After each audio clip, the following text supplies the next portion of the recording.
Dejé a mi esposo en el aeropuerto pensando que era solo otro viaje de negocios. Pero justo cuando estaba a punto de irme, mi hijo de 6 años me apretó la mano con fuerza y susurró: «Mamá, no vuelvas a casa. Esta mañana escuché a papá planear algo muy malo contra nosotros. Por favor, esta vez, créeme». Le creí y nos escondimos, y lo que vi después me hizo entrar en pánico. Pero antes de continuar, asegúrate de ya estar suscrito al canal y escribe en los comentarios: ¿desde dónde estás viendo este video? Nos encanta saber hasta dónde están llegando nuestras historias. Las luces fluorescentes del Aeropuerto Internacional de la Ciudad de México lastimaban mis ojos esa noche de jueves. Estaba cansada, de ese tipo de cansancio que viene de adentro, ¿saben? No es solo sueño. Es una exhaustividad del alma que venía arrastrando por meses sin entender bien el porqué. Mi esposo, Ricardo, estaba a mi lado con esa sonrisa perfecta que siempre usaba en público. Traje gris impecable, maletín de piel en mano, perfume caro que yo misma le había regalado en su último cumpleaños. A los ojos de cualquiera en esa terminal, éramos la pareja ideal. Él, el ejecutivo exitoso. Yo, la esposa dedicada que lo llevaba al aeropuerto antes de un importante viaje de negocios. Si tan solo supieran. A mi lado, con su manita sudada sosteniendo firme la mía, estaba Mateo. Mi hijo de 6 años. Mi mundo entero. Estaba demasiado quieto esa noche, más callado de lo normal, y miren que Mateo siempre fue un niño observador, de esos que prefiere mirar que participar. Pero esa noche había algo diferente en sus ojos, un miedo que no podía nombrar. «Esta reunión en Monterrey es crucial, amor», dijo Ricardo, jalándome para un abrazo calculado. Todo en él era calculado, solo que yo no lo sabía aún. 3 días a lo mucho y estoy de vuelta. Tú te encargas de todo aquí, ¿verdad? Encargarse de todo, como si mi vida fuera solo eso, sostener todo mientras él construía su imperio. Pero sonreí como siempre sonreía, porque eso era lo que se esperaba de mí. «Claro, estaremos bien», respondí, sintiendo que Mateo apretaba mi mano con más fuerza aún. Ricardo se agachó frente a nuestro hijo. Puso ambas manos en sus hombros, de esa forma que siempre hacía cuando quería parecer el padre perfecto. «¿Y tú, campeón? ¿Cuidas a mami por mí?» Mateo no respondió. Solo asintió con la cabeza, los ojos fijos en el rostro de su padre. Esa mirada era como si estuviera memorizando cada detalle, cada rasgo, como si estuviera viendo a Ricardo por última vez. Debía haberlo notado. Debía haber sentido que algo andaba mal allí mismo. Pero nunca notamos las señales cuando vienen de quien amamos, ¿cierto? Creemos que conocemos a la persona, que después de 8 años de matrimonio, nada puede sorprendernos. Qué ingenua fui. Ricardo besó la frente de Mateo, luego la mía. «Los amo. Hasta pronto». Y entonces se dio la vuelta, tomó su maleta de mano y caminó hacia la puerta de embarque. Mateo y yo nos quedamos allí, parados en medio de esa multitud de despedidas y reencuentros, viéndolo desaparecer. Cuando finalmente ya no pude ver a Ricardo, respiré hondo. «Vamos, hijo, vamos a casa». Mi voz salió cansada. Solo quería llegar a casa, quitarme esos tacones incómodos que me había puesto para verme más arreglada, y tal vez ver algo en la televisión hasta que me llegara el sueño.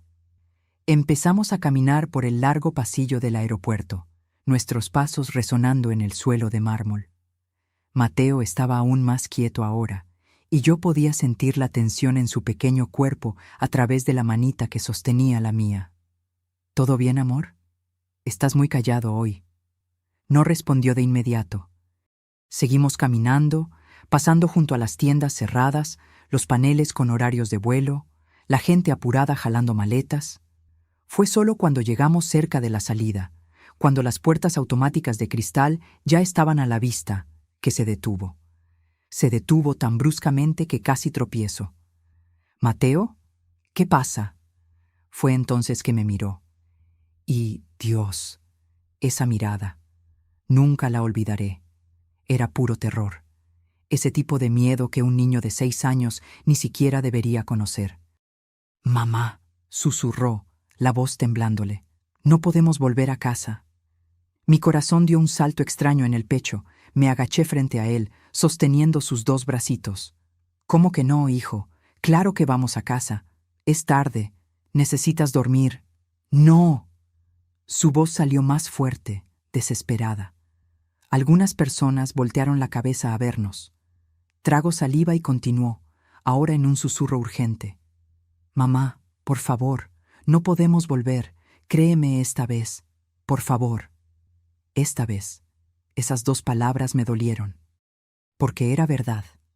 Semanas atrás, Mateo me había contado que vio un coche extraño parado frente a nuestra casa. El mismo coche, 3 noches seguidas.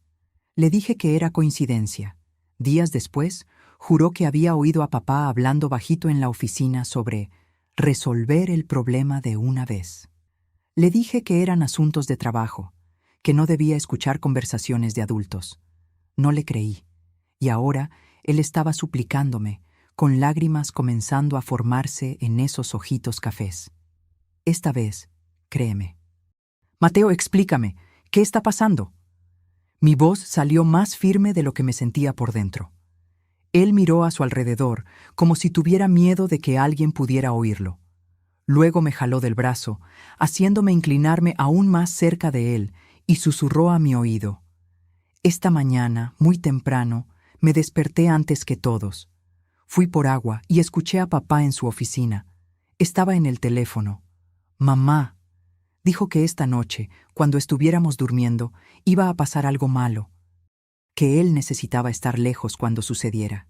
Que nosotros ya no íbamos a estar en su camino». Mi sangre se congeló. «Mateo, ¿estás seguro? ¿Estás seguro de lo que oíste?» Asintió con la cabeza, desesperado. Dijo que había gente que iba a encargarse de eso. Dijo que finalmente iba a ser libre. Mamá, su voz, no era la voz de papá, era diferente, aterradora. Mi primer instinto fue negarlo. Decir que era imaginación, que él había entendido mal, que Ricardo jamás. Pero entonces recordé cosas, pequeñas cosas que había ignorado. Ricardo aumentando el seguro de vida hace 3 meses, diciendo que era solo una precaución. Ricardo insistiendo en que yo pusiera todo, la casa en Guadalajara, el coche, incluso la cuenta conjunta, solo a su nombre. «Facilita los impuestos, amor». Ricardo enojándose cuando mencioné que quería volver a trabajar. «No es necesario, yo me encargo de todo». Las llamadas extrañas que contestaba encerrado en la oficina. Los viajes cada vez más frecuentes. Y esa conversación que escuché sin querer, 2 semanas atrás, cuando pensé que estaba dormido. Murmuraba al teléfono. «Sí, sé el riesgo, pero no hay otra manera. Tiene que parecer accidental». En ese momento me convencí de que era sobre trabajo, sobre algún negocio arriesgado. Pero, ¿y si no lo era? Miré a Mateo, a ese rostro aterrorizado, a las lágrimas que rodaban, a las manitas temblorosas, y tomé la decisión más importante de mi vida. «Está bien, hijo, te creo». El alivio que pasó por su rostro fue instantáneo, pero duró poco. «Entonces, ¿qué vamos a hacer?» Buena pregunta. Mi cerebro estaba acelerado. Si Mateo estaba en lo cierto, y cada célula de mi cuerpo estaba empezando a gritar que lo estaba, volver a casa era una sentencia de muerte. Pero, ¿a dónde ir? ¿A casa de quién? Todos nuestros amigos eran amigos de Ricardo también. Mi familia vivía en otro estado. ¿Y si me equivocaba? ¿Si era todo un terrible malentendido? Pero, ¿y si no lo era? «Vamos al coche», decidí. «Pero no vamos a ir a casa, vamos a vigilar, de lejos, solo para estar seguras. ¿De acuerdo?» Mateo asintió con la cabeza. Tomé su mano nuevamente y caminamos hacia el estacionamiento. Mi corazón latía tan fuerte que podía escuchar la sangre pulsando en mis oídos. Cada paso parecía pesar 1 tonelada. El aire frío de la noche me golpeó al salir del aeropuerto. El estacionamiento estaba poco iluminado, con solo algunos coches dispersos. El nuestro estaba en una esquina, un sedán plateado que Ricardo se había empeñado en comprar el año pasado. Un coche seguro para mi familia, dijo. Seguro. Qué broma amarga. Abrimos el coche y entramos. Le puse el cinturón a Mateo, luego el mío. Mis manos temblaban tanto que me tomó 3 intentos encender el motor. ¿Mamá? La voz de Mateo era pequeña en el asiento trasero. ¿Sí, mi amor? Gracias por creerme. Miré por el retrovisor. Estaba encogido en el asiento, abrazando la mochila de dinosaurios que llevaba a todas partes. Siempre te voy a creer, hijo, siempre. Y en ese momento me di cuenta de que debía haber dicho eso antes. Debía haberlo escuchado desde el principio. Conduje en silencio. No fui directo a casa. Tomé un camino alternativo, una calle paralela que daba vista a nuestra calle sin que pudiéramos ser vistos fácilmente. Encontré un lugar oscuro, entre 2 árboles grandes, y me estacioné. Desde allí podíamos ver nuestra casa en Guadalajara. Todo parecía normal. Las luces del poste iluminaban la acera, nuestro jardín bien cuidado, la terraza donde Ricardo y yo tomábamos café los domingos, la ventana del cuarto de Mateo, con las cortinas de Batman que él había elegido. Casa, nuestro hogar, o al menos eso era lo que yo pensaba. Apagué el motor y las luces del coche. Oscuridad total. Silencio total, excepto por nuestra respiración. Y ahora esperamos, susurré. Mateo no dijo nada. Solo siguió mirando por la ventana, los ojos fijos en la casa. Y así nos quedamos, esperando. Sin saber que en menos de 1 hora, todo lo que creía saber sobre mi vida se iba a desmoronar. El reloj del tablero del coche marcaba las 22:17 cuando comencé a cuestionar si no estaba siendo completamente ridícula. Ahí estaba yo, escondida en una calle oscura con mi hijo de 6 años, vigilando mi propia casa como si fuéramos espías en una película mala. ¿Qué clase de madre hace esto? ¿Qué clase de esposa sospecha de su propio marido de qué, exactamente? Ni siquiera podía formar el pensamiento completo en mi cabeza. Era demasiado absurdo. Ricardo nunca me levantó la mano, nunca le gritó a Mateo. Era un padre presente, un esposo proveedor. Pero, ¿era un esposo amoroso? La pregunta surgió de la nada y me tomó desprevenida. ¿Cuándo fue la última vez que me miró con cariño de verdad? ¿Que preguntó cómo fue mi día y realmente quiso escuchar la respuesta? ¿Que me tocó sin ser de forma mecánica, automática? ¿Cuándo fue la última vez que me sentí amada y no solo mantenida? «Mamá, mira». La voz de Mateo me sacó de mis pensamientos. Mi corazón se disparó. ¿Qué? ¿Qué viste? Allí, ese coche. Seguí la dirección de su pequeño dedo. Un coche estaba doblando en nuestra calle, pero no era cualquier coche. Era una furgoneta oscura, sin ninguna calcomanía, sin matrícula delantera visible. Los cristales eran polarizados, tan oscuros que era imposible ver quién estaba dentro. La furgoneta disminuyó la velocidad al pasar frente a las casas, demasiado lento para ser alguien solo de paso. Era como si estuviera buscando. Mi respiración se quedó atrapada en la garganta cuando la furgoneta se detuvo. Exactamente frente a nuestra casa. «No puede ser», susurré. «No puede». Pero lo era. Las 2 puertas delanteras se abrieron. Salieron 2 hombres. Incluso de lejos, incluso con la poca iluminación, se podía ver que no eran técnicos o repartidores o cualquier cosa normal. Usaban ropa oscura, chaquetas con capucha, y la forma en que se movían era furtiva, calculada. Se quedaron parados por un momento frente a la reja de nuestra casa, mirando a su alrededor. Mi instinto fue gritar, llamar a la policía, hacer algo, pero estaba paralizada, viendo como si fuera una pesadilla de la que no podía despertar. Uno de ellos, el más alto, metió la mano en su bolsillo. Esperé que sacara una palanca, alguna herramienta para forzar la entrada. Eso sería un robo. Podría lidiar con un robo. Podría llamar a la policía, levantar un acta, seguir adelante. Pero lo que sacó del bolsillo hizo que mi mundo se viniera abajo. Una llave. Tenía una llave de nuestra casa. «Mamá». La voz de Mateo tembló. ¿Cómo tienen la llave? No pude responder. Estaba demasiado ocupada tratando de no vomitar. El hombre abrió la reja como si fuera el dueño, sin forzar, sin romper. Simplemente abrió. Y luego caminó hasta la puerta principal, donde repitió el proceso. Otra llave. La puerta se abrió suavemente. Solo 3 personas tenían llave de nuestra casa. Yo, Ricardo, y la llave de repuesto que estaba en su oficina, en el cajón cerrado con llave del escritorio. Los 2 hombres entraron en mi casa. En la casa donde dormí ayer, donde hice el desayuno para Mateo esta mañana, donde me sentí segura. No encendieron las luces. Pude ver haces de linternas bailando detrás de las cortinas. Estaban buscando algo, o peor, estaban preparando algo. No sé cuánto tiempo me quedé allí sentada, congelada, mirando. Pudieron haber sido 5 minutos o 50. El tiempo había perdido significado. Todo lo que existía era esa visión.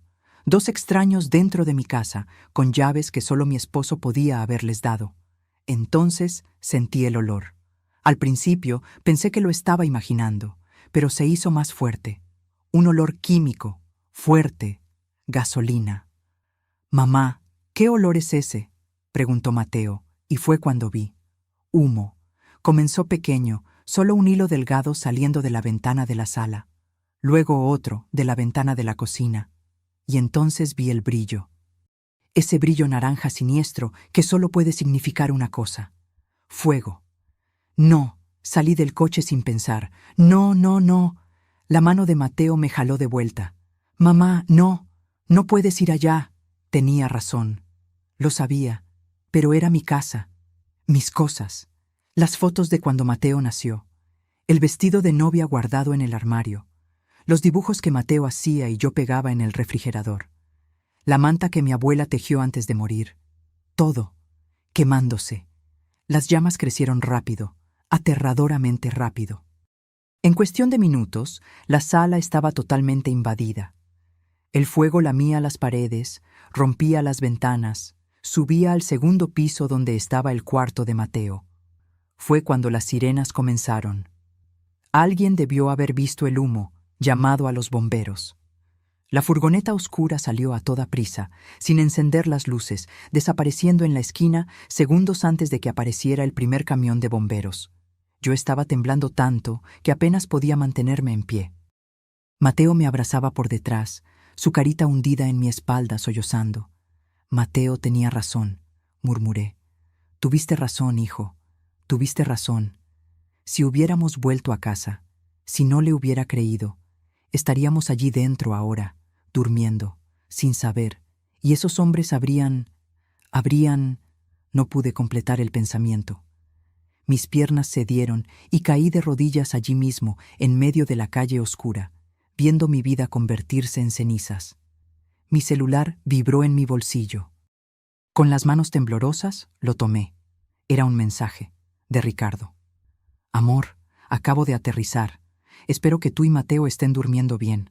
Los amo. Hasta pronto». Leí el mensaje 1 vez, 2, 3. Cada palabra era un cuchillo. Cada emoji de corazón era veneno. Él lo sabía. Claro que lo sabía. Estaba en otro estado, construyendo su coartada perfecta, mientras contrataba gente para matarnos, para quemarnos vivos mientras dormíamos, y luego regresaría como el esposo devastado, el padre de luto. Lloraría en el velorio, recibiría las condolencias, y se quedaría con todo, el seguro de vida, la casa, o lo que quedara de ella, la cuenta bancaria. Libre. Eso fue lo que Mateo le oyó decir en el teléfono. Finalmente voy a ser libre. Libre de mí, libre de su hijo. La náusea vino con fuerza. Me di la vuelta y vomité allí mismo en la acera.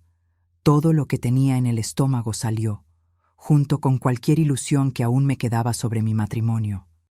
Cuando finalmente pude parar, me limpié la boca con la manga de mi blusa y miré a Mateo. Estaba sentado en la acera, abrazando sus rodillas, mirando la casa arder. Las lágrimas rodaban por su carita, pero ya no sollozaba, solo miraba. Un niño de 6 años no debería tener esa expresión.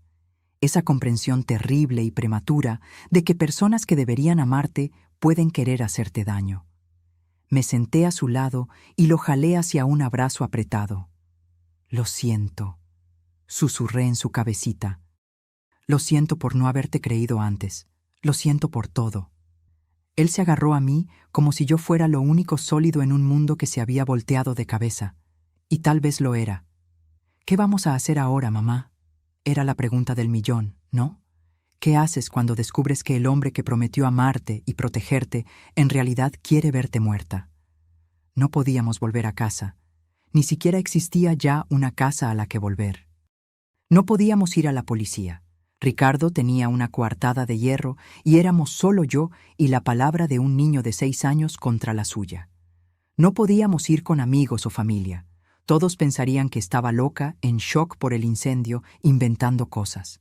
¿Y Ricardo? Ricardo estaba libre, volando de vuelta en ese mismo momento, probablemente practicando la expresión de shock y tristeza que iba a usar cuando descubriera la tragedia. Necesitábamos ayuda de alguien que Ricardo no conociera. Alguien que pudiera entender. Alguien que supiera cómo lidiar con... ¿Con qué? ¿Intento de homicidio? ¿Conspiración para matar? Fue entonces que recordé. Mi papá, antes de morir hace 2 años, me había dado una tarjeta. Estaba en un día difícil, justo después de su diagnóstico de cáncer. Me llamó al cuarto del hospital, tomó mi mano y dijo: «Marina, no confío en ese marido tuyo, nunca confié. Si un día necesitas ayuda, ayuda de verdad, busca a esta persona». La tarjeta tenía un nombre, Lic. Jimena Hernández, abogada, y un número de teléfono. En ese momento me ofendí. ¿Cómo podía mi papá no confiar en Ricardo? Ricardo, que era tan atento con él, que lo visitaba en el hospital, que pagaba a los mejores doctores. Pero ahora entendía. Mi padre vio algo que yo me negué a ver, y me dejó una salida. Tomé el celular nuevamente. La batería estaba al 23%. Necesitaba tomar una decisión rápido. «Mateo, ¿recuerdas aquella tarjeta que el abuelo me dio? ¿La que guardé en la cartera?» Él asintió con la cabeza. «Voy a llamar a la persona que está en ella. Ella nos va a ayudar». Al menos eso esperaba. Con dedos temblorosos marqué el número. 3 timbres. 4. Iba a caer al buzón de voz cuando una voz femenina, ronca pero firme, contestó. «¿Aló? Lic, Jimena, mi nombre es Marina, Marina Olvera. Usted no me conoce, pero mi padre era Roberto Olvera. Él me dio su número. Yo necesito mucha ayuda». Hubo una pausa. Luego, «Marina, Roberto me habló de ti. ¿Dónde estás?» Mi casa acaba de incendiarse. Estoy en la calle con mi hijo, y mi esposo intentó matarnos». Otra pausa, más larga. Cuando volvió a hablar, la voz estaba diferente, más urgente. «¿Estás a salvo ahora? ¿Puedes conducir?» «Sí». «Entonces anota esta dirección. La oficina de la Lic». Jimena quedaba en un edificio antiguo en el centro de Puebla, el tipo de lugar que pasas de largo sin notarlo. No tenía un letrero llamativo, solo un pequeño cartel descolorido. J. Hernández, Asesoría Legal. Eran casi las 12 de la noche cuando me estacioné enfrente. La calle estaba desierta, solo algunos postes funcionando. Mateo se había dormido en el asiento trasero durante el trayecto, exhausto de tanto llorar. Tuve que cargarlo en brazos. Antes de que tocara el timbre, la puerta se abrió. Una mujer estaba allí. Debía tener unos 60 años, cabello canoso recogido en un moño, lentes colgados de una cadenita. Usaba una blusa sencilla y pantalones de mezclilla, como si la hubieran despertado, pero sus ojos estaban alertas, analizando cada detalle mío y de Mateo. «¿Marina?» «Sí». «Pasa, rápido». Obedecí. Ella cerró la puerta detrás de nosotros con 3 cerraduras diferentes. La oficina olía a libros viejos y café fuerte. Había pilas de expedientes por todas partes, archivos antiguos, una mesa llena de papeles. «Pon al niño en el sofá de allá indicó. Hay una manta en la silla. Acosté a Mateo con cuidado, lo cubrí. Seguía durmiendo, su carita aún marcada por las lágrimas. ¿Café?, ofreció. Iba a rehusar, pero ella ya estaba sirviendo 2 tazas. Me entregó una y señaló la silla frente a su escritorio. Siéntate y cuéntame todo, desde el principio, sin omitir nada. Y le conté. Le conté sobre el viaje de Ricardo, sobre el susurro de Mateo en el aeropuerto, sobre la decisión de esconderme y vigilar la casa, los hombres con las llaves, el fuego, el mensaje de Ricardo fingiendo preocupación mientras sabía que deberíamos estar muertas. La LIC. Jimena no me interrumpió una sola vez. Solo escuchaba, los dedos entrelazados bajo la barbilla, los ojos fijos en mí. Cuando terminé, se quedó en silencio por un largo momento. Tu padre me pidió que te cuidara si algo así sucedía, dijo finalmente. Roberto era un hombre muy inteligente. Él notó cosas sobre tu marido que tú no quisiste ver. Aquello dolió, pero era verdad. ¿Él sabía? ¿Sabía que Ricardo era capaz de esto? Él sospechaba que Ricardo no era quien fingía ser, que se casó contigo por interés, que era peligroso. Ella tomó un sorbo del café. Roberto me dejó algunas cosas, documentos, información sobre ti y sobre Ricardo. Pensé que nunca necesitaría usarlas, pero... Se levantó y fue a un armario cerrado con llave. Sacó una carpeta gruesa y regresó, poniéndola sobre la mesa entre nosotras. Tu padre contrató a un investigador privado hace 3 años, discretamente, para revisar los negocios de Ricardo. Mi corazón se encogió. ¿Y qué encontraron? Deudas, muchas deudas, de juego principalmente. Tu marido tiene un problema serio, Marina. Le debe a prestamistas, a casinos ilegales, a gente muy peligrosa. Abrió la carpeta, mostrando extractos bancarios, fotos, reportes. Sus negocios han estado en quiebra por 2 años. Ha estado usando el dinero de la herencia que dejó tu madre para tapar los hoyos, pero ya se acabó casi todo. Sentí como si me hubieran dado un golpe en el estómago. La herencia de mi madre, 300,000 pesos que ella me dejó, que puse en una cuenta conjunta porque éramos casados, amor, lo mío es tuyo. ¿Él gastó todo?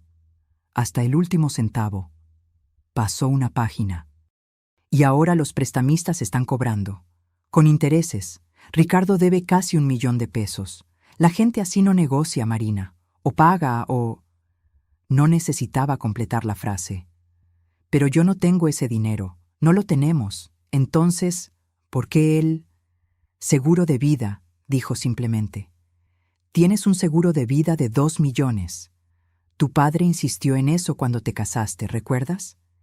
Dijo que era importante para protegerte a ti y a un futuro nieto. Lo recordaba. Recordaba a Ricardo pensando que era exagerado en ese momento, pero aceptando. Nunca cuestioné, nunca pensé... Y si yo muriera en un accidente, continué el razonamiento, sintiendo bilis subir a mi garganta. Ricardo recibiría los 2 millones, pagaba las deudas, quedaba libre. Exactamente. La LIC. Jimena cerró la carpeta. Y un incendio es el tipo perfecto de accidente. Difícil de probar que fue provocado, difícil de rastrear. Y él tiene la coartada perfecta. Estaba en otro estado cuando sucedió. Pero yo no morí, y Mateo tampoco. Y él aún no lo sabe. La forma en que dijo aquello hizo que algo hiciera clic en mi cabeza. ¿Estás sugiriendo que lo dejes pensar que el plan funcionó? Por ahora. Se inclinó hacia adelante. Marina, si apareces ahora, será su palabra contra la tuya. ¿Tienes pruebas? ¿Testigos? ¿Algo más que la historia de un niño de 6 años que pudo haber entendido mal una conversación? No tenía nada, solo la certeza en mi corazón y el miedo en los ojos de mi hijo. Pero, ¿y los hombres que incendiaron la casa? ¿La policía no va a investigar? Lo harán, y concluirán que fue un accidente, un cortocircuito, una fuga de gas, cualquier cosa. Esos hombres son profesionales, Marina. No dejan rastros. Suspiró. Ricardo planeó esto muy bien. El único fallo en su plan fue que Mateo escuchó, y que yo le creí. Exactamente. Miré a mi hijo durmiendo en el sofá, tan pequeño, tan inocente, y aún así había salvado nuestras vidas. Entonces, ¿qué hago? No puedo simplemente desaparecer. Mis documentos, mi identificación, todo se quemó en la casa. No tengo dinero, no tengo a dónde ir.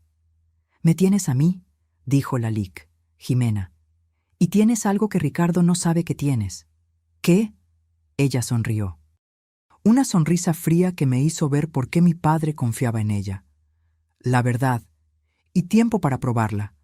Ricardo regresará mañana, fingirá estar devastado, hará teatro para la policía y los vecinos, buscará los cuerpos, y cuando no los encuentre, sabrá que algo salió mal. Sí, pero para entonces nosotras ya estaremos 10 pasos adelante. No entendí completamente lo que quiso decir, pero estaba demasiado exhausta para cuestionar, demasiado exhausta para pensar. Apenas podía mantener los ojos abiertos. «Tú y el niño se quedarán aquí hoy», decidió. «Hay un cuartito en la parte de atrás. No es gran cosa, pero tiene una cama. Mañana planearemos los siguientes pasos». «Lick, Jimena, ¿por qué está haciendo esto? ¿Por qué ayudar tanto así?».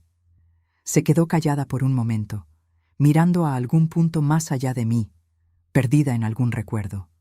«Roberto me salvó la vida una vez, hace mucho tiempo, cuando mi propio marido intentó matarme».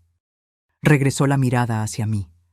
«Sé exactamente lo que estás sintiendo ahora, Marina. El shock, la traición, el miedo. Y le prometí a tu padre que si me necesitabas, aquí estaría. Es una deuda que tengo el placer de pagar». Me tragué las lágrimas que amenazaban con caer. «Gracias. No me agradezcas aún.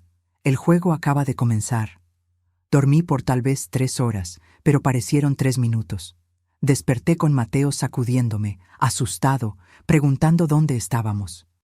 Me tomó algunos segundos recordar, y cuando recordé, la realidad cayó sobre mí como un balde de agua fría. Mi marido intentó matarme. No importaba cuántas veces me repitiera eso en la cabeza. Seguía pareciendo irreal, surrealista, como si fuera una pesadilla de la que iba a despertar en cualquier momento. Pero no lo era, y las noticias de la mañana lo probaron. Lalik. Jimena golpeó la puerta del cuartito a las 7. «Enciendan la televisión. Canal 5. Ahí estaba. «Incendio destruye casa en fraccionamiento de lujo. Destino de la familia aún desconocido». Mostraban la casa, o lo que quedaba de ella. Solo paredes negras y escombros humeantes. Bomberos aún trabajando, separando restos. Y entonces lo mostraron a él, Ricardo, bajando de un taxi en medio de la confusión, con una expresión que yo reconocía, la que usaba cuando ensayaba discursos importantes frente al espejo. Preocupación calculada, horror medido. «Mi esposa, mi hijo, por el amor de Dios, que alguien me diga que no estaban ahí dentro», gritaba a la cámara, a los policías, a quien quisiera escuchar. El reportero explicaba que él estaba viajando por trabajo, que acababa de aterrizar y había venido directo al lugar. Un esposo desesperado buscando a su familia desaparecida narraba con esa voz grave de noticiero. Sentí a Mateo encogerse a mi lado. «Está mintiendo», susurró mi hijo. «Está fingiendo que le importa». Y lo estaba. Se podía ver si mirabas con atención, la forma en que chequeaba las cámaras antes de desplomarse en lágrimas, cómo sus ojos estaban secos, incluso con las manos cubriendo su rostro. Cómo preguntaba a los bomberos: «¿Ya encontraron los cuerpos?», con una urgencia que no era de quien tiene esperanza, era de quien necesita confirmación. Quería asegurarse de que estábamos muertas. Lalik. Jimena apagó la televisión. Buscará los cuerpos todo el día. Cuando no los encuentre, empezará a sospechar. Tenemos tal vez 24 horas antes de que se dé cuenta de que escaparon. ¿Y luego? Luego entrará en pánico, y la gente en pánico comete errores. Se sentó en la orilla de la cama. «Marina, necesito que me digas, ¿conoces la combinación de la caja fuerte que Ricardo tiene en la oficina?». Pensé por un momento. «La conozco. Es su fecha de nacimiento». Demasiado obvio, pero sirve. ¿Guarda documentos importantes allí? Creo que sí. Nunca puse mucha atención. Necesitamos esos documentos. Especialmente si es lo suficientemente estúpido como para haber guardado algo que lo conecte a los hombres que contrató. ¿Pero cómo? La casa está rodeada de policía ahora. Lo estará por algunas horas, pero de noche, cuando se vaya al hotel, porque no querrá dormir en una casa quemada. ¿Podemos entrar? La miré como si estuviera loca. ¿Quiere que yo me meta en mi propia casa? Técnicamente no es allanamiento si vives allí. Ella sonrió de esa manera fría de nuevo. Y además vamos a necesitar pruebas, evidencia, algo sólido que pruebe que Ricardo planeó esto. Tenía sentido, un sentido aterrador, pero lo tenía. Yo voy contigo, dijo Mateo de repente. De ninguna manera. Tú te quedas aquí. Mamá, yo sé dónde papá esconde las cosas. Su voz era pequeña pero determinada. Hay lugares que tú no conoces. Yo sé porque observo. Siempre observo. Y él observaba de verdad. Mi hijo callado, que todos creían tímido, era en realidad increíblemente atento. Notaba cosas que a mí se me pasaban por alto. Tiene razón, asintió Lalique. Jimena, los niños ven lo que los adultos ignoran. Si hay algo escondido, él sabrá dónde buscar. No me gustó la idea. No quería exponer a Mateo al peligro de nuevo, pero también sabía que necesitábamos evidencia y que el tiempo se estaba acabando. El día transcurrió lentamente. Nos quedamos encerrados en la oficina, viendo las noticias, viendo a Ricardo hacer su teatro. Dio entrevistas a 3 canales diferentes, siempre con la misma historia. Un empresario devastado busca a su familia. La esperanza de un padre. La angustia de no saber. Mentiras. Todo era mentira. Por las cámaras de seguridad del fraccionamiento, a las que la Licuno Jimena tenía acceso a través de un contacto, vimos a Ricardo ser llevado a la delegación para prestar declaración.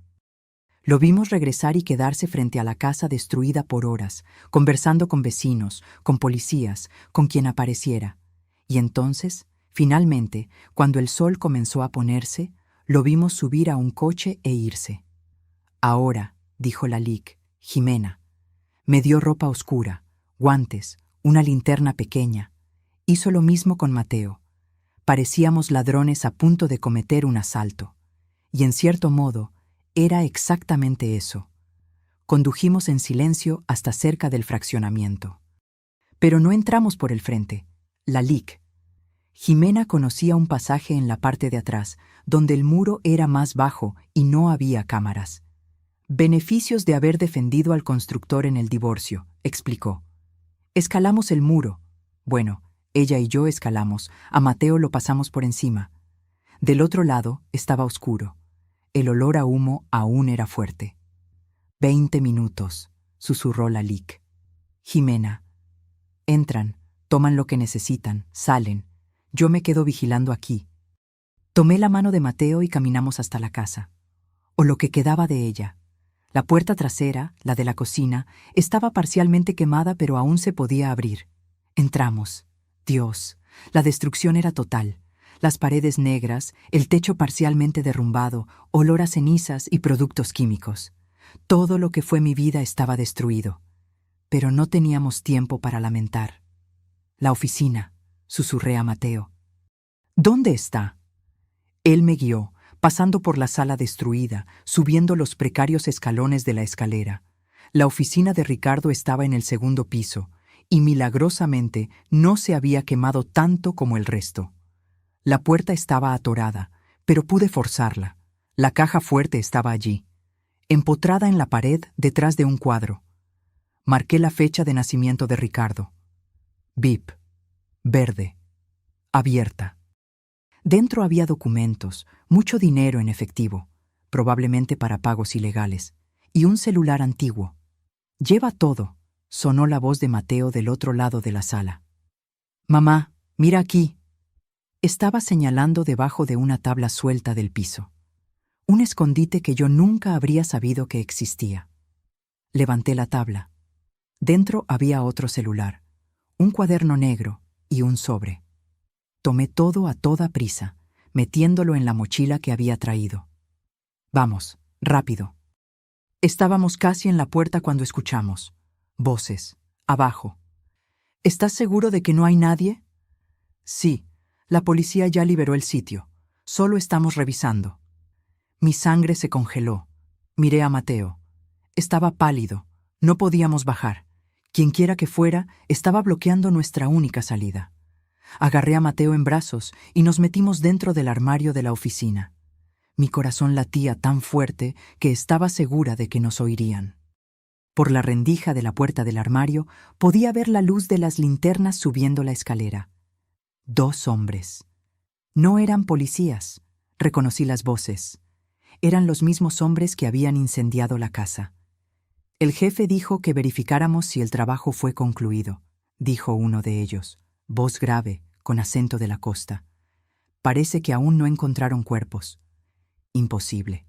El fuego era lo suficientemente fuerte como para que no quedara nada. Quizás ya los llevaron al forense. Mejor asegurar. Dale un vistazo a las habitaciones. Escuché pasos separándose. Uno yendo hacia el cuarto principal, otro viniendo en nuestra dirección. La puerta de la oficina se abrió. Mateo apretó mi mano con tanta fuerza que dolió. Me mordí el labio para no hacer ningún sonido. El hombre entró. La luz de la linterna barriendo la habitación. Se detuvo en la caja fuerte abierta. «Oye, Marcos, ven a ver esto». El otro apareció. «¿Qué pasó?» «La caja fuerte está abierta. No estaba así cuando salimos». «¿Estás seguro?» «Absolutamente. Ni siquiera tocamos la caja fuerte. Solo le prendimos fuego y nos fuimos». Silencio tenso. «Alguien estuvo aquí», concluyó el tal Marcos. «Recientemente. El polvo alrededor está revuelto». «¿Crees que fue la policía?» «La policía no roba dinero. Y mira, hay marcas de pisadas, pequeñas». Señaló con la linterna al suelo. «Muy pequeñas para ser adulto». Mi estómago se hundió. «Niño», dijo el primer hombre lentamente. «¿Crees que...?» «Creo que tenemos un problema». Marcos sacó un celular de su bolsillo. «Voy a llamar al jefe. Necesita saberlo». No podía permitirlo. Si llamaba a Ricardo, si le contaba que alguien había estado allí, que posiblemente éramos nosotras. ¿Pero qué podía hacer? Estaba encerrada en un armario con mi hijo de 6 años, desarmada, sin salida. Fue entonces que escuché el grito. Vino de afuera. Un grito femenino, fuerte, de pavor. ¿Qué carajos fue eso? Marcos disparó escaleras abajo. El otro hombre fue detrás. No perdí tiempo. Tomé a Mateo en brazos y corrí. Bajé la escalera tan rápido que casi tropiezo. La puerta trasera estaba abierta. Debieron haber entrado por allí. Salimos. Corrimos al muro. La LIC. Jimena estaba allí, jadeando. ¿Fuiste tú la que gritó?, pregunté mientras la ayudaba a saltar el muro. Necesitaba sacarlos de allí. ¿Funcionó? Sí. Le mostré la mochila. Tomé todo. Corrimos a su coche estacionado 2 cuadras más adelante. Solo cuando estábamos dentro, puertas cerradas, motor encendido y alejándonos, pude respirar. Esos hombres vieron que alguien tocó la caja fuerte, dije. Se lo contarán a Ricardo. Excelente. La miré como si estuviera loca. ¿Cómo que excelente? Ahora él sabrá que estás viva. Sabrá que tienes las pruebas. Entrará en pánico. Ella sonrió mientras conducía. Y la gente en pánico comete burradas. No sé si estaba de acuerdo con su lógica, pero estaba demasiado exhausta para discutir. De vuelta en la oficina, vaciamos la mochila sobre el escritorio. Documentos, celulares, dinero, el cuaderno negro, la LIC. Jimena tomó el cuaderno primero. Lo abrió. Comenzó a leer. Y cuanto más leía, más amplia se volvía su sonrisa. «Bingo», murmuró. «¿Qué es? ¿Tu marido es meticuloso o era tonto?» «Probablemente ambos». Giró el cuaderno hacia mí. «Mira esto. Fechas, montos, nombres». Documentó cada centavo que pidió prestado, de quién y cuándo tenía que pagar. Incluso tiene anotaciones sobre conversaciones con los prestamistas. Hojeé las páginas. Todo estaba allí, cada deuda, cada amenaza que recibió. Y luego, en las últimas páginas, «Solución final», leí en voz alta. Seguro de vida de Marina, $2,000. El accidente tiene que parecer natural. Contacto, Marcos. Servicio, $50,000, mitad por adelantado. Fecha, 21 de noviembre. Era hoy. O mejor dicho, era ayer. Escribió todo, susurré incrédula. ¿Por qué alguien haría eso? Seguro, explicó Lalique. Jimena, si algo salía mal, él podía usar esto como garantía contra los tipos que contrató. Probar que ellos también estaban involucrados. Tomó uno de los celulares, y apuesto a que en estos celulares hay aún más evidencia. Conversaciones, llamadas. Tomó toda la noche examinar todo. Los celulares estaban protegidos con contraseña, pero Jimena tenía un contacto que logró desbloquearlos. Y allí estaba todo. Mensajes entre Ricardo y Marcos. Necesita ser un día que yo esté viajando. Coartada sólida. Tiene que parecer accidental. El fuego es bueno, difícil de rastrear. ¿Y el niño? Había preguntado Marcos. También, no puede quedar nadie. También.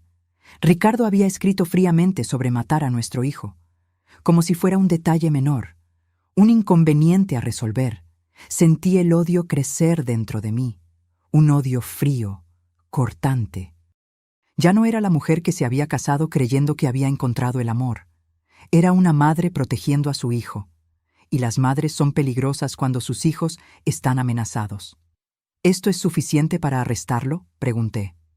Suficiente para arrestar, condenar y tirar la llave, confirmó Lalique. Jimena. Pero necesitamos hacerlo bien. Si entregamos esto a la policía equivocada, Ricardo tiene suficiente dinero y conexiones para hacerlo desaparecer. O peor, para hacerlas desaparecer a ustedes. Entonces, ¿qué hacemos? Ella pensó por un momento. Conozco un delegado, honesto, incorruptible, de la División de Homicidios. Si le presentamos el caso a él, con todas estas pruebas, Ricardo no tiene a dónde correr. ¿Cuándo? Mañana por la mañana. Pero antes de eso, miró su celular. Tu marido ya intentó llamarte 7 veces en la última hora y te mandó 15 mensajes. Tomé mi celular. Estaba en silencio, pero la pantalla se encendía con notificación tras notificación.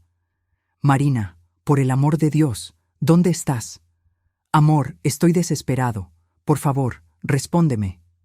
La policía dijo que no encontró tu cuerpo. ¿Dónde estás? ¿Estás herida? Marina, respóndeme. Y el más reciente, enviado hace 5 minutos.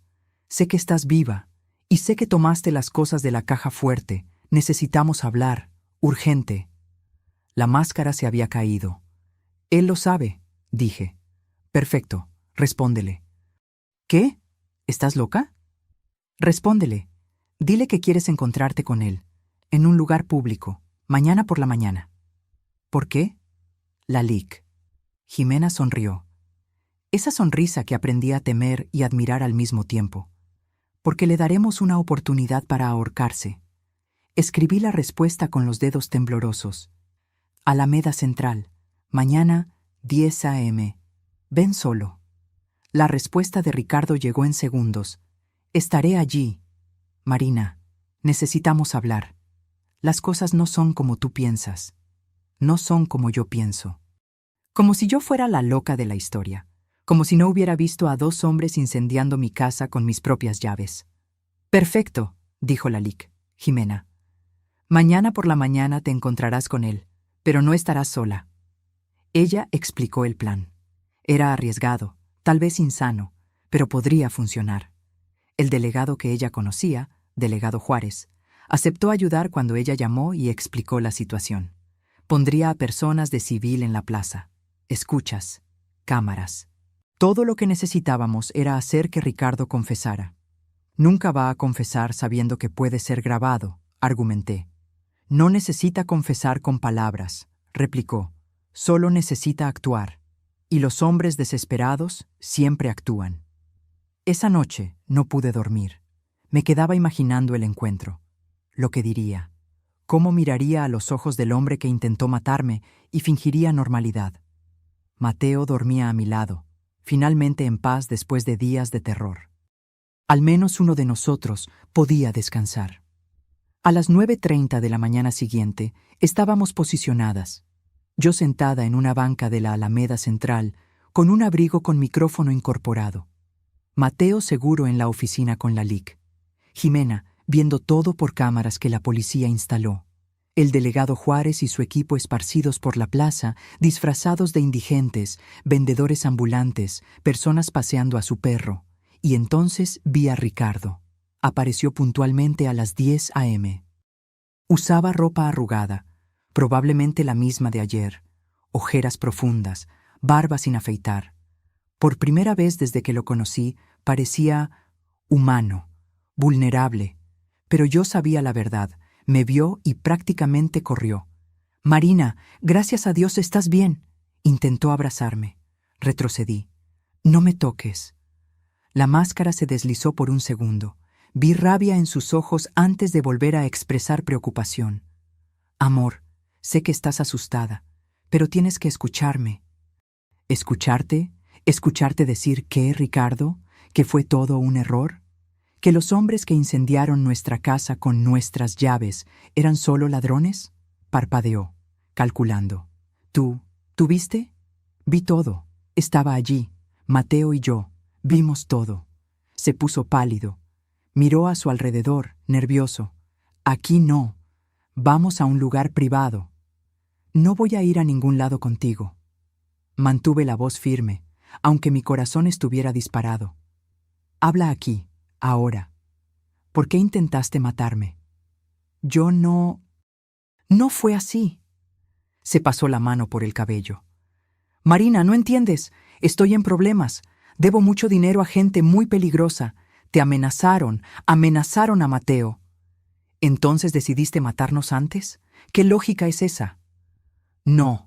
Iba a sacarlas del país. Con el dinero del seguro, podíamos empezar de nuevo en otro lugar, lejos de esos tipos.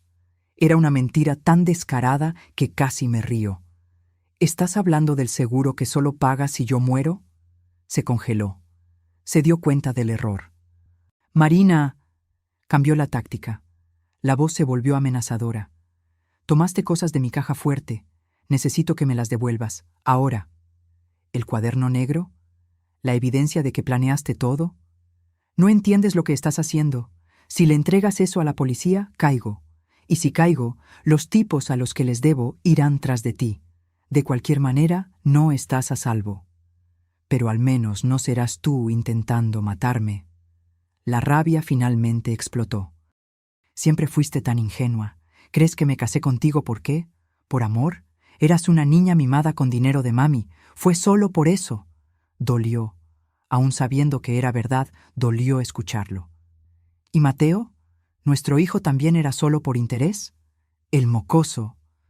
Escupió las palabras. Siempre fue extraño, demasiado callado, observando todo, niño raro. Y allí estaba, el odio verdadero. No era solo por dinero, realmente nos despreciaba.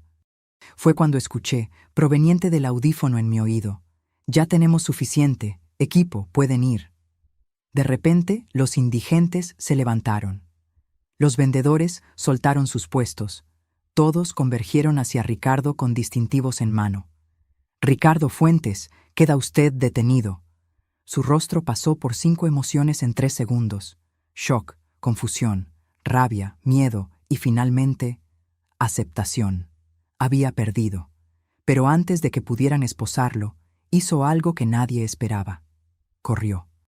Disparó por la plaza, derribando personas, saltando bancas. La policía fue tras él, pero tenía ventaja, y corría en mi dirección. No tuve tiempo de reaccionar. Me agarró, jaló algo de su cintura, un cuchillo, y lo presionó contra mi cuello. «¡Nadie se mueve!», gritó. Su voz estaba irreconocible. «O la mato, juro que la mato». El delegado Juárez se detuvo a 3 metros, manos levantadas. «Cálmate, Ricardo, no tienes que hacer esto». «¡Claro que tengo! Ella lo arruinó todo, todo». La hoja presionó más fuerte. Sentí un hilito de sangre escurrir. Mi cerebro entró en pánico, pero luego recordé a Mateo, a mi hijo viendo todo. No podía dejar que me viera morir. «Ricardo», dije, tratando de mantener la voz tranquila, No vas a hacer esto. No me digas lo que voy o no voy a hacer. No lo vas a hacer porque eres un cobarde. Siempre lo has sido. Volteé la cabeza un poco, mirándolo a los ojos. Los cobardes no matan mirando. Contratan a otras personas, y hasta en eso fallaste. El cuchillo tembló en su mano. Y en ese segundo de hesitación algo pasó. Un disparo. No para matar, para incapacitar. Un francotirador que yo ni siquiera había visto acertó en la mano de Ricardo. El cuchillo cayó. Gritó de dolor. Y en segundos estaba en el suelo, esposado, rodeado por policías. Caí de rodillas, temblando. El delegado Juárez me ayudó a levantarme. Ya está bien. Terminó. Pero no parecía que hubiera terminado. Nada parecía real. Miré a Ricardo siendo arrastrado a la patrulla. Gritaba, pataleaba, amenazaba. «Esto no termina aquí, Marina. Vas a pagar, vas a pagar». Vacías. Todas sus amenazas ahora eran vacías. El juicio de Ricardo fue rápido. Con todas las pruebas, el cuaderno, los celulares, las grabaciones de nuestro encuentro, la declaración de los hombres que contrató, que hicieron un acuerdo de delación, no había defensa posible. Intentaron alegar insanidad temporal. Intentaron decir que estaba siendo coaccionado por los prestamistas. Intentaron de todo. No funcionó. Ricardo fue condenado a 25 años de prisión. Intento de homicidio calificado 2 veces. Incendio provocado. Fraude. La lista era larga. Yo no fui al juicio. No quería ver su rostro nunca más, pero la LIC, Jimena sí fue. Me mandó un mensaje cuando salió la sentencia. Se hizo justicia. Justicia. La palabra parecía extraña. Porque no parecía justo que 8 años de mi vida hubieran sido una mentira.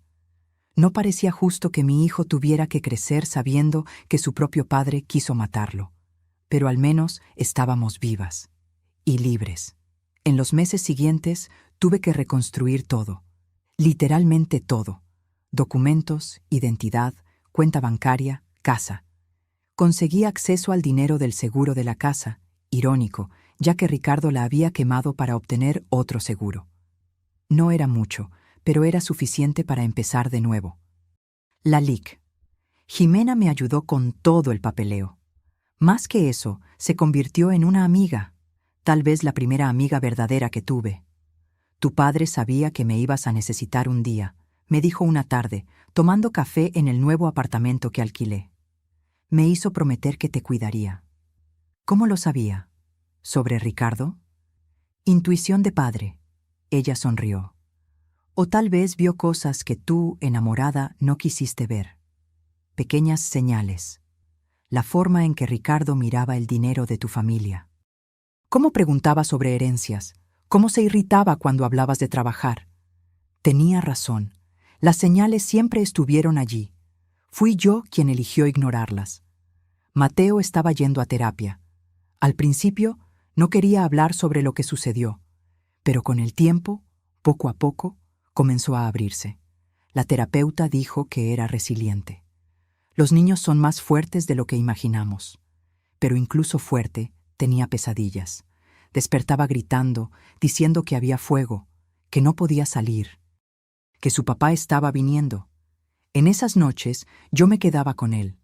Lo abrazaba, le cantaba las canciones que le cantaba cuando era bebé, y poco a poco volvía a dormir. «¿Mamá?», me preguntó una noche, algunos meses después del juicio. «¿Todavía quieres a papá?». La pregunta me tomó desprevenida. «¿Por qué preguntas eso?». «Porque fue malo, muy malo, pero todavía es mi papá, y no sé si está mal extrañarlo a veces». Mi corazón se rompió. Lo jalé hacia un abrazo apretado. «No está mal, mi amor. Es tu papá. Y la parte de él que conocías, la parte que jugaba contigo, que te llevaba al parque, esa parte era real. O al menos tú creíste que lo era. Y no hay problema en extrañar eso. Pero intentó hacernos daño. Intentó. Y eso fue horrible e imperdonable. Pero tus sentimientos son tuyos. Puedes extrañar al papá que creías tener y aún así estar enojado por lo que hizo. Ambas cosas pueden existir juntas. Se quedó quieto por un tiempo. Luego susurró: «Yo te salvé, ¿verdad, mamá? Salvaste, me salvaste y te salvaste. Eres mi héroe, Mateo». Él sonrió. Una sonrisa pequeña pero genuina, y en ese momento supe que íbamos a estar bien. No inmediatamente, no mágicamente, pero eventualmente. Comencé a trabajar de nuevo, algo que Ricardo nunca permitió. Conseguí un empleo en una ONG que ayudaba a mujeres víctimas de violencia doméstica. Parecía apropiado. Yo entendía por lo que pasaban. El miedo, la vergüenza, la sensación de que de alguna manera era culpa de ellas. Y podía decir, de corazón, no es culpa de ustedes. Nunca lo fue. La LIC. Jimena me ofreció una sociedad en su despacho después de un año. Tienes talento para esto, y pasión. Sería un desperdicio no usarlo. Acepté. Volví a estudiar. Hice un curso acelerado de Derecho. Presenté el examen de la barra de abogados. No fue fácil. A los 34 años, volver a los libros es desafiante. Pero pasé. Y me convertí en abogada. Especializada en Derecho de Familia y casos de violencia doméstica. Usé el dolor para ayudar a otras personas. Y de alguna forma, eso ayudó a curar mi propio dolor. 3 años después del incendio, nos mudamos a una casa de verdad. Pequeña, sencilla, pero nuestra. Mateo eligió su propio cuarto, pintó las paredes de azul. Pero no Batman, mamá, ya crecí. Lo llenó de pósters de astronautas. Cuando sea grande voy a ser astronauta, anunció. O científico. Aún no decido. Me reí. Puede ser las dos cosas. ¿En serio? ¿Se puede hacer eso? Se puede hacer cualquier cosa que quieras, hijo. Y yo creía en eso, porque habíamos sobrevivido a lo imposible. ¿Qué era un poco de ambición comparado con eso? De vez en cuando pensaba en Ricardo, principalmente cuando firmaba los papeles del divorcio, que él impugnó, claro, pero perdió. O cuando veía noticias sobre él en prisión. Aparentemente no se estaba adaptando bien. ¿Sentía lástima? No. ¿Rabia? A veces. Pero principalmente, nada. Se había vuelto irrelevante. Una nota a pie de página en mi historia, no el capítulo principal. La vida siguió. Mateo creció. Yo crecí con él. Aprendí a confiar de nuevo, no ciegamente, nunca más ciegamente, sino con sabiduría. Aprendí que las señales de alerta existen por una razón, que escuchar tu intuición no es paranoia. Y aprendí que a veces las personas que más amamos son las que más pueden herirnos. Pero también aprendí que podemos sobrevivir a eso. Y hasta crecer. Hoy se cumplen 5 años desde aquella noche en el aeropuerto. 5 años desde que Mateo susurró, «No vuelvas a casa», y cambió nuestras vidas para siempre. Estoy sentada en la terraza de nuestra casa, tomando café. Mateo, ahora de 11 años, está en la sala haciendo la tarea. Es sábado, pero le gusta adelantar el trabajo. «¡Mamá!», grita. «¿Puedo ir a casa de Luis después de comer?». «Puedes, pero vuelve antes de las 6. Está bien». Sonrío a mi café. Tiene amigos ahora. Buenos amigos. Dejó de ser aquel niño callado y asustado. Sigue siendo observador. Siempre lo será. Pero también ríe, juega, vive, como todo niño debería vivir. Mi celular suena. Es la LIC, Jimena. O mejor dicho, Jimena. Dejamos las formalidades hace mucho tiempo. «Buenos días. Te levantaste temprano hoy». «Tengo noticias», dice. Puedo escuchar la sonrisa en su voz. «¿Recuerdas aquel caso que tomamos el mes pasado, Fernanda?». Recuerdo. Mujer de 40 años, marido abusivo, 3 hijos, sin dinero para salir de casa. Lo logramos. Medida de protección aprobada. Ella y los niños ya están en el refugio, a salvo. Cierro los ojos, sintiendo ese calor en el pecho. Qué bueno de verdad. Para eso hacemos esto, ¿verdad? Para estos momentos. Sí. Colgamos y me quedo allí, pensando. ¿En cuántas mujeres hemos logrado ayudar en estos años? ¿Cuántos niños salvamos? No de forma tan dramática como Mateo y yo fuimos salvadas, pero salvadas de todos modos. de relaciones tóxicas, de abusos, de situaciones sin salida. Transformamos nuestra tragedia en propósito. ¿Mamá? Mateo aparece en la puerta. ¿Puedo preguntarte algo? Siempre. Se sienta en la silla a mi lado. Está más grande ahora, creciendo demasiado rápido para mi gusto. Pronto será más alto que yo. ¿Tú eres feliz? La pregunta me toma por sorpresa. Lo soy. ¿Por qué preguntas? Se encoge de hombros. Solo quería saber. Por todo lo que pasó. Pensé que tal vez te quedarías triste para siempre. Tomo su mano. Ya no es tan pequeñita como antes. Estuve triste por un tiempo, sí. Y todavía me pongo triste a veces, cuando recuerdo. Pero también soy feliz, porque te tengo a ti. Tengo un trabajo que amo. Tengo amigos de verdad. Tengo una vida que yo elegí, no que alguien eligió por mí. ¿Y a papá? ¿Ya lo perdonaste? Esa es más difícil. No sé si lo perdoné.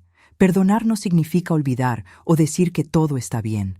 Tal vez sea más dejarlo ir, ya no cargar con ese peso, y en eso sí, creo que lo logré. Él asiente procesando.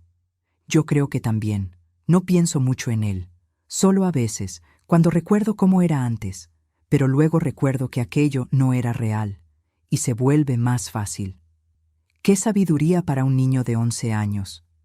Pero Mateo nunca fue un niño común. Creció demasiado rápido, vio demasiadas cosas, pero sobrevivió. Y más que eso, floreció.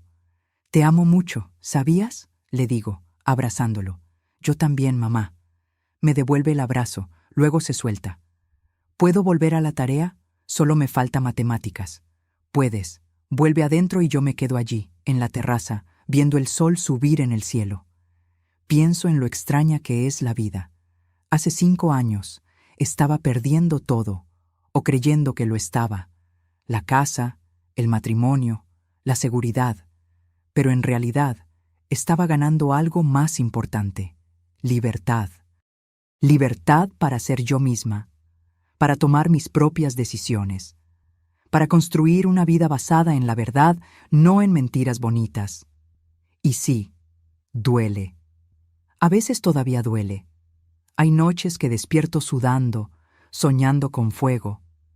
Hay días que veo a un hombre de lejos que se parece a Ricardo y mi corazón se acelera. El trauma no desaparece por completo. Aprendemos a vivir con él, pero también aprendemos que somos más fuertes de lo que imaginamos, que podemos sobrevivir a lo inimaginable, que podemos reconstruir a partir de las cenizas, literalmente, en mi caso.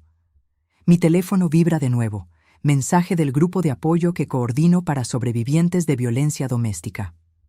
Gracias por la reunión de ayer. Por primera vez sentí que no estoy sola. Respondo, nunca lo estuviste y nunca lo estarás. Estamos juntas en esto.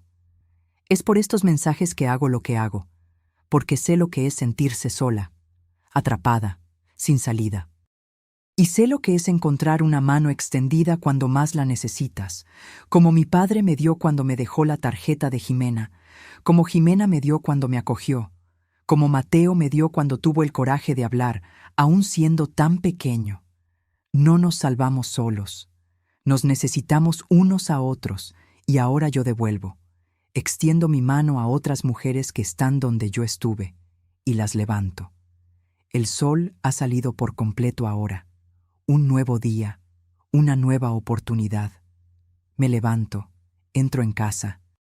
Mateo está en la mesa, concentrado en los números. No nota cuando me acerco y le doy un beso en la coronilla. «¡Mamá!», protesta, pero está sonriendo. Estoy tratando de concentrarme aquí. Lo siento, no te molestaré más. Voy a la cocina a preparar la comida. Algo sencillo, pasta con salsa, la comida favorita de Mateo.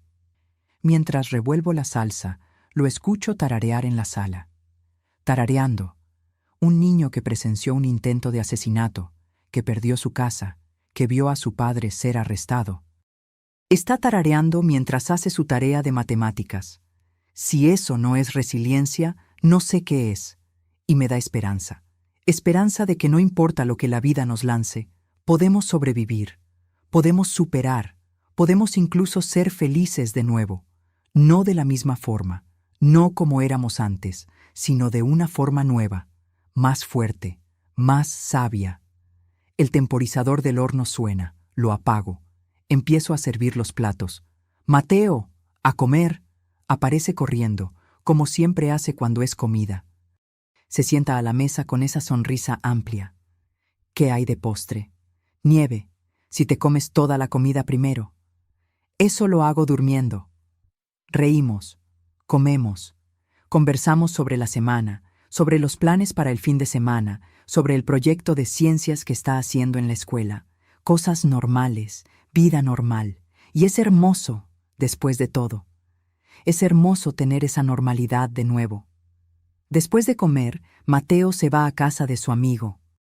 Yo lavo los platos, arreglo la casa, respondo a algunos correos del trabajo. Rutina. Maravillosa, mundana, rutina. Por la tarde, cuando Mateo vuelve, vemos una película juntos. Animación tonta que me hace reír. Él se queja de que es cosa de niños, pero también ríe. Y cuando cae la noche, cuando lo acuesto, a pesar de que se queja de que